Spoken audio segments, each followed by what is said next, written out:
Bonded manufacturing scheme for manufacturing and processing in a bonded facility.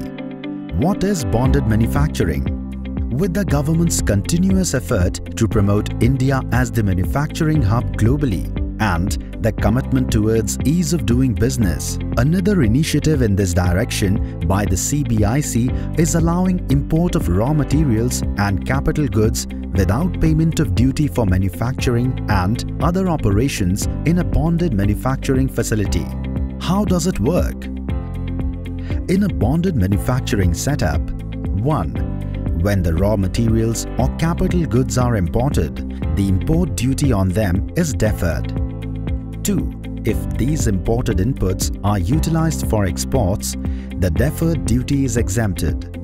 3. Only when the finished goods are cleared to the domestic market, import duty is to be paid on the imported raw materials used in the production.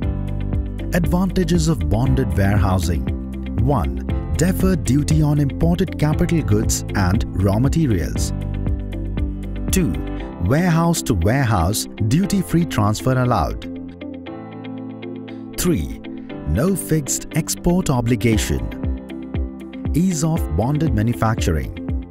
Commissioner of Customs acts as the single point of approval. Common application cum approval form for a license. Capital and non-capital goods, raw materials, components, etc. can remain warehoused for unlimited period. New manufacturing facility can be set up or an existing facility can be converted into a bonded manufacturing facility irrespective of its geographical location in India. Maintain all records of manufacturing and other operations digitally for easy compliance in a single format. Bonded manufacturing is new impetus to ease of doing business. For more details, visit this link.